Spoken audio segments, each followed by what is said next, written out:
எல்லாருக்கும் வணக்கம்.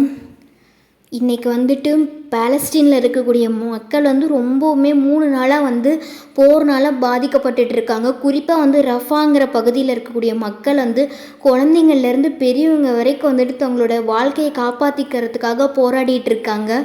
ஸோ அவங்களுக்காக எல்லோரும் ப்ரே பண்ணிக்கோங்கன்னு கேட்டுக்கிறதுக்காக தான் இந்த வீடியோ மேக் பண்ணியிருக்கேன். இது அத்தனைக்குமே காரணம் இஸ்ரேலுங்கிற அந்த நாடு தான், பக்கத்தில் இருக்கக்கூடிய நாடு. பாலஸ்தீனில் இருக்கக்கூடிய மக்கள் அவ்வளோ கஷ்டப்படுறாங்க. இப்போ இருக்கக்கூடிய இந்த இமேஜில் இருக்கக்கூடிய நெருப்பு எல்லாமே அந்த மக்கள் எரிஞ்சிட்ருக்கிறது. அவங்க மேலே அவ்வளோ தாக்குதல் பண்ணியிருக்காங்க இஸ்ரேலுங்கிற நாடு. இந்த குழந்தைங்கள பாருங்கள், ஸ்கூலுக்கு போக வேண்டிய வயசில், சந்தோஷமாக இருக்க வேண்டிய வயசில் தங்களுடைய உயிரை காப்பாற்றிக்கிறதுக்காக போராடிட்டு இருக்காங்க. அங்கேருந்து கிடைச்ச இமேஜஸ் தான் கொடுத்துருக்கேன். அவங்களுக்காக உங்களால் முடிஞ்ச அளவுக்கு ப்ரே பண்ணிக்கோங்க எல்லாரும். அதே மாதிரி வேறு ஏதாவது சப்போர்ட் பண்ண முடியுமான்னு பார்க்கலாம். ஒரு சில நாடுகளில் உங்களுக்காக போராடுறாங்க.